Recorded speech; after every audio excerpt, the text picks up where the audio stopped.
প্রত্যেকটা মানুষের জীবনে নতুনত্বের কোনো শেষ নেই। জীবন চলার পথে নিত্য নতুন জিনিস মানুষের জীবনে আসবে যাবে, এটাই স্বাভাবিক।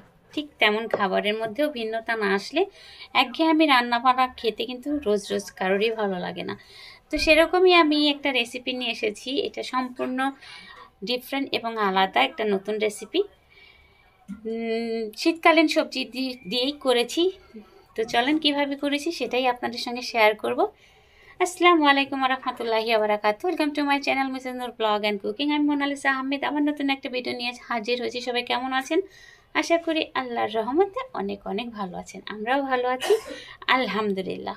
তো আজকে প্রথমেই আমি একটা ফুলকপি নিয়েছি। দেখেন আমার পুরো ফুলকপিটা লাগবে না, আমি এখান থেকে কিছুটা ফুলকপি কেটে নিচ্ছি। আর আজকে আমি এই ফুলকপি দিয়েই আমি একটা রেসিপি করব।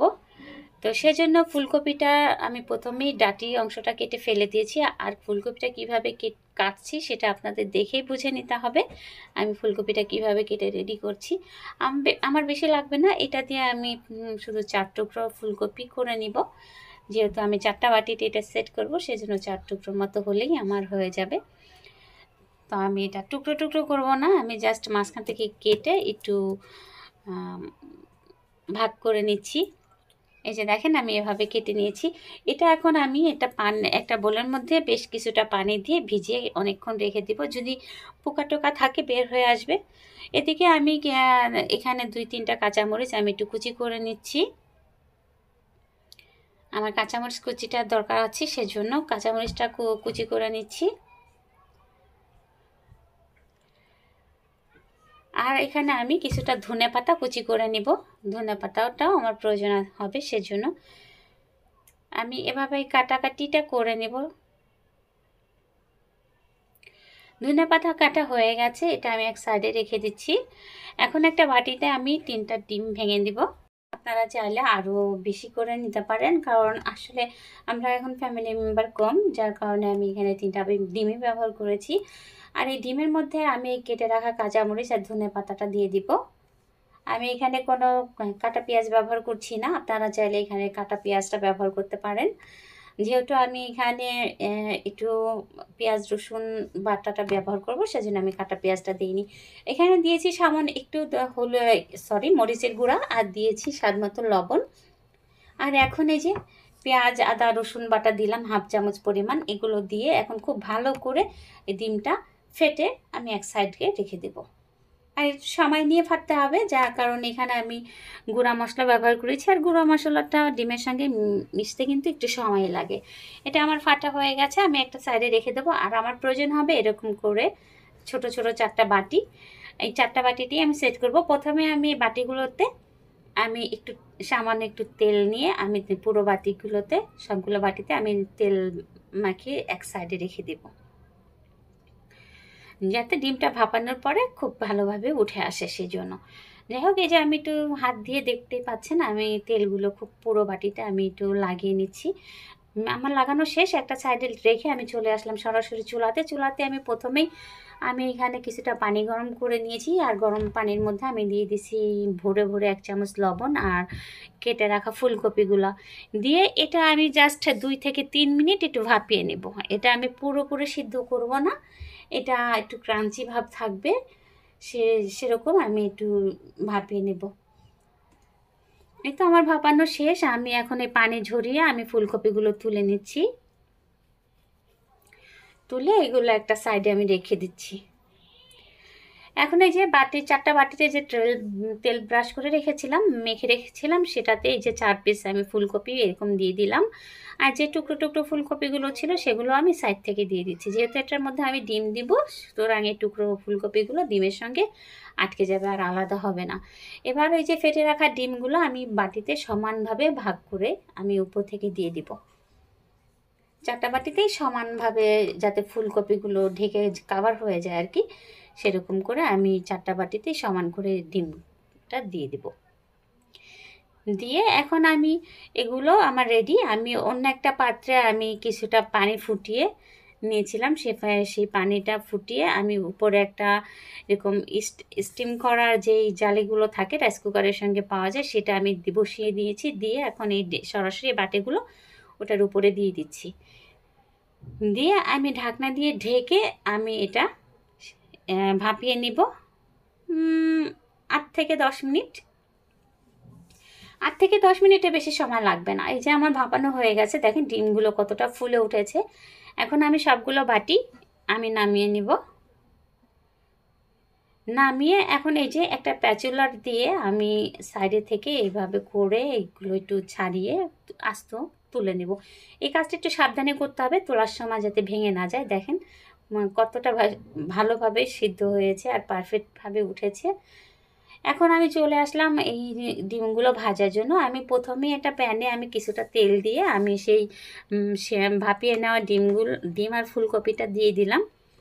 দিয়ে বাস এটা বেশিক্ষণ ভাজবো না, 2 সাইডে যাতে হালকা একটু গোল্ডেন ব্রাউন হয়, হালকা একটু কালার আসা পর্যন্ত আমি তেলের মধ্যে একটু ভেজে নেব। এরকম ডিফারেন্ট রেসিপি মাঝে মধ্যে বাড়িতে করলে কি হয়, মানে বাড়ির সবার খাওয়ার রুচিটা আর কি চেঞ্জ হয়। একঘেয়েমি রান্না বাড়া খেতে সবারই ভালো লাগে না, যেমন আমারই ভালো লাগে না। আমিও একঘেয়েমি খেতে খেতে আমিও বোর হয়ে যাই। তো আমি মাঝে মধ্যে এরকম ডিফারেন্ট কিছু রেসিপি করার ট্রাই করি। আপনারাও এই রেসিপিটা বাড়িতে একবার হলেও ট্রাই করবেন। এটা কিন্তু খেতে কিন্তু দুর্দান্ত স্বাদের হয়, আর এটা কিন্তু গরম ভাত, পোলাও, রুটি, পরোটার সঙ্গে বেশ যায়। যাই হোক, এই যে আমি হালকা করে একটু ভেজে নিয়েছি, দেখেন হালকা একটু দাগ লেগেছে, এরকম একটু ভেজে নেব। আমার ভিডিওগুলো যদি আপনাদের কাছে ভালো লেগে থাকে তাহলে চ্যানেলটি সাবস্ক্রাইব করে পাশে থাকা বেল আইকনটি ক্লিক করে দেবেন, লাইক করবেন, শেয়ার করবেন। আপনাদের মূল্যবান মতামত আমাকে কমেন্ট বক্সে জানাতে একদমই ভুলবেন না। আর অলরেডি যারা সাবস্ক্রাইব করেছেন তাদেরকে অসংখ্য ধন্যবাদ আমার ছোট্ট একটা পরিবারের সদস্য হওয়ার জন্য। আর ফেসবুক পেজ থেকে যদি ভিডিওটি দেখে থাকেন তাহলে লাইক ফলো দিয়ে সঙ্গেই থাকবেন। কথা বলতে বলতে আমার এগুলো ভাজা হয়ে গেছে, আমি এগুলো তুলে নিলাম। আর এই যে ডিম ভাজাতে যে তেলটা আছে না, এই তেলটা দিয়ে আমি রান্নাটা কমপ্লিট করব। আমি বাড়তি কোনো তেল ব্যবহার করব না। আর এটার ভিতর যেহেতু আমি নারকেলের দুধ ব্যবহার করব, আর নারকেলের দুধ সবাই জানে যে নারকেলের দুধ দিয়ে রান্না করলে কিন্তু নারকেলের দুধ থেকে তেল বের হয়। যাই হোক, ওই গরম তেলের মধ্যে আমি মাঝারি সাইজের 2টা পেঁয়াজ কুচি দিয়ে দিয়েছি। আর এটা 1 মিনিটের মতো আমি একটু ভেজে নেব, একটু সটে করে নেব যাতে কালারটা চেঞ্জ হয়ে যায়। একটু পেঁয়াজগুলো সফট আসা পর্যন্ত আমি মিনিট খানিক একটু তেলের মধ্যে একটু নেড়ে চেড়ে ভেজে নিচ্ছি। ভাজা হয়ে গেলে এটার মধ্যে আমি দিয়ে দেবো হচ্ছে 1 চামচ পেঁয়াজ বাটা দিয়েছি, 1/2 চামচ রসুন বাটা দিয়েছি, 1/2 চামচ আদা বাটা দিয়ে এটাও আমি খুব ভালো করে একটু নেড়ে চেড়ে মিশিয়ে নিলাম। নেড়ে চেড়ে মিশিয়ে নিয়ে এখন এটাও আমি প্রায় 1 থেকে 1.5 মিনিট আমি একটু তেলের মধ্যে ভেজে নিয়েছি যাতে পেঁয়াজ রসুনের কাঁচা গন্ধটা চলে যায়। ভেজে নিয়ে এটার মধ্যে আমি দিয়ে দিয়েছি এখানে একটা টমেটো কিউব করে কেটে রেখেছিলাম। টমেটো দিয়ে একটু নেড়ে চেড়ে মিশিয়ে দিয়ে আমি এখানে দিয়েছি সামান্য একটু পানি, যেহেতু আমি এখন গুঁড়া মশলা ব্যবহার করব যাতে পুড়ে না যায় সেজন্য। 1 চামচ দিয়েছি ঝালের গুঁড়া, 1/2 চামচ হলুদ গুঁড়া দিব, 1/2 চামচ জিরের গুঁড়া আর 1/2 চামচ ধনিয়ার গুঁড়া, আর দিব 1/2 চামচ গরম মশলার গুঁড়া। আমি গোটা গরম মশলা ব্যবহার করছি না, আমি এখানে গরম মশলার গুঁড়াটা ব্যবহার করছি। আপনারা চাইলে এখানে গোটা গরম মশলাও ব্যবহার করতে পারেন। এবার হচ্ছে স্বাদ মতো লবণ দিয়ে আমি এটাকে আমি বেশ কিছুটা সময় নিয়ে কষে নিব। আর কষানোর সময় আমি এটার মধ্যে 1/2 কাপ পরিমাণ নারকেলের দুধ ব্যবহার করব। আর নারকেলের দুধ দিয়ে মশলা কষালে কিন্তু খুবই টেস্ট হয়। এই যে আমি নারকেলের দুধ দিয়ে এখন এটাকে আমি খুব ভালো করে সময় নিয়ে আমি কষে নিব।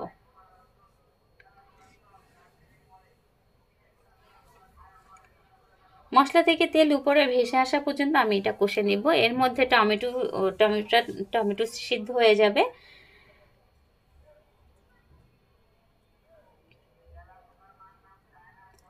আর এই পর্যায়ে চুলার আঁচটা মিডিয়াম টু লো এর মাঝামাঝি আছে।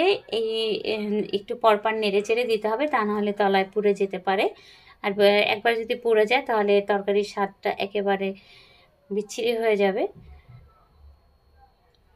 যাই হোক, এই যে আমার কষানো কিন্তু হয়ে গেছে, দেখতেই পাচ্ছেন পাশ থেকে একটু ফেনা ফেনা দেখা যাচ্ছে। নারকেলের দুধ দিয়ে কষালে এরকম একটু ফেনা ফেনাই উঠে। তেল কিন্তু পুরোটাই মশলা থেকে ছেড়ে দিয়েছে।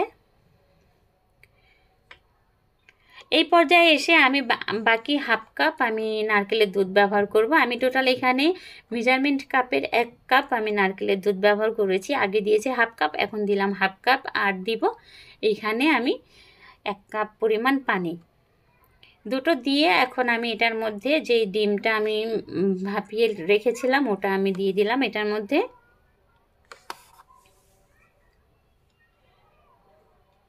দিয়ে একটু নেড়েচেড়ে মিশিয়ে দিলাম।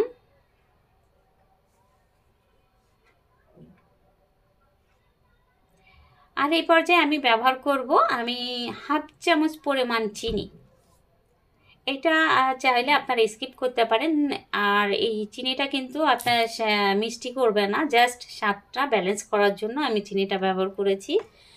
চিনিটা দিয়ে আমি ঢাকনা দিয়ে ঢেকে এটা আমি রান্না করে নেব 8 থেকে 10 মিনিট। এটা রান্না হতে বেশি সময় লাগবে না। আর ঢাকনাটা তুলে মাঝে মধ্যে একটু নেড়ে চেড়ে দিতে হবে। এই পর্যায়ে এসে আমি একটু লবণটা চেক করে দেখছি, আমার লবণটা পারফেক্ট আছে। একবার আমি চেক করেছি, এবার চেক করছে আমার মেয়ে। এই যে দেখেন আমার রান্না করাটা কিন্তু হয়ে গেছে, আমি আপনাদেরকে পরিবেশন করে দেখাচ্ছি। দেখেন মাশাআল্লাহ, দেখতে কত লোভনীয় লাগছে না? সবাই দোয়া করবেন আমাদের জন্য। ভালো থাকবেন। আসসালামু আলাইকুম ওয়া রাহমাতুল্লাহি ওয়া বারাকাতুহু।